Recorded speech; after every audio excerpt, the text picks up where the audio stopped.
we hope that those later chapters, sort of GoldenEye through to Spectre, I think they're certainly for us the chapters that Ajay and I are most proud of.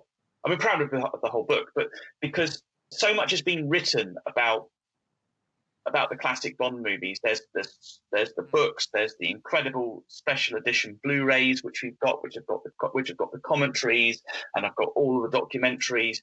But less has been written or said about GoldenEye onwards. Because when the film comes out, it's all part of the marketing and the publicity, which is what it should be. So there's very little about people going back and reflecting, or about peeling back the layers.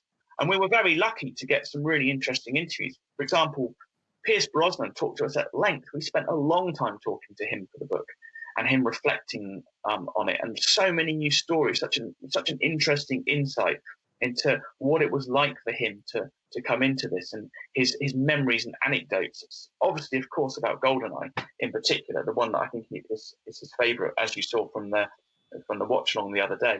But we spoke to every writer that went near the screenplays between GoldenEye and Spectre, and all of the directors contributed. In fact, we spoke to all of the living directors for the book, but interestingly, all the ones for the Brosnan and the Craig films gave such a fascinating new perspective on their movie, and in great depth.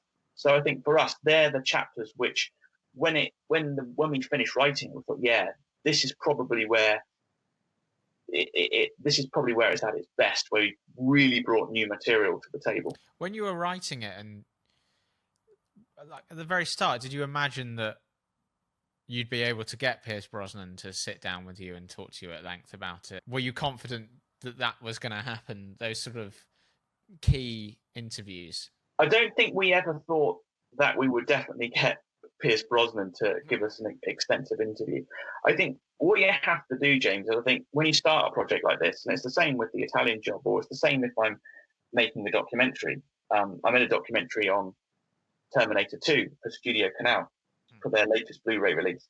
And I think with all of these projects, it always starts with, okay, I've got an idea.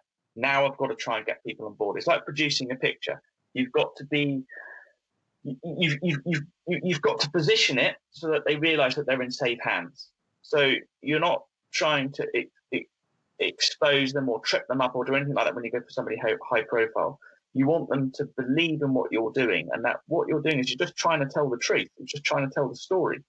And I think that once you've got that, and I think once you've got a bit of a reputation behind you, I mean, they always, that if you're ever going to, secure an interview with somebody that's high profile, that people, the first thing they're going to do is go and Google you and look you up, see what you've done before, because they're not going to let you loose with major talent on a project if you don't really have a track record. So the first thing that anyone will do will Google it.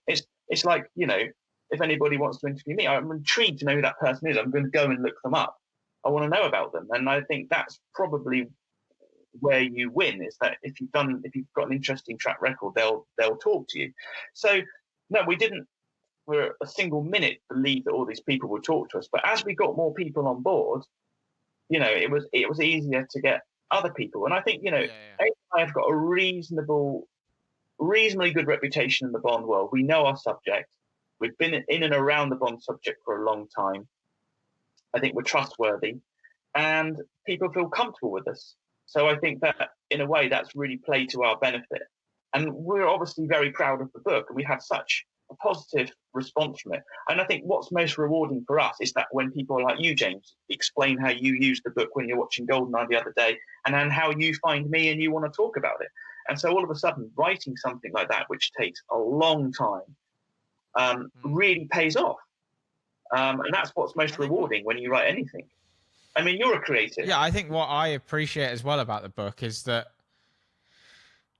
it's obviously, it's obviously written by fans, and you can tell that. But I was a bit worried when I got it that it would be a bit like the edges would be sanded off. You know what I mean? It would be like. No, I know what you're saying, James. I appreciate that. But I mean, we told the story as we saw it and as we heard it, and as writers, you join the dots. You listen to what someone says. You listen to what the next person says, and you extract the truth from that. Because you sometimes when you've interviewed over 100 people about the same subject,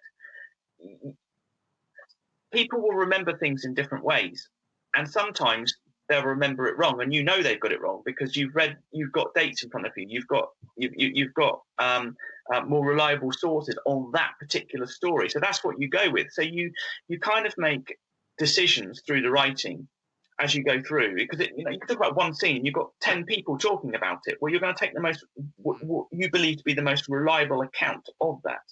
So I think that's where our responsibility really comes in as the authors of the story, is to guide you through it with expertise, with knowledge, and for you to have confidence in us as the writers that we're giving you the real story.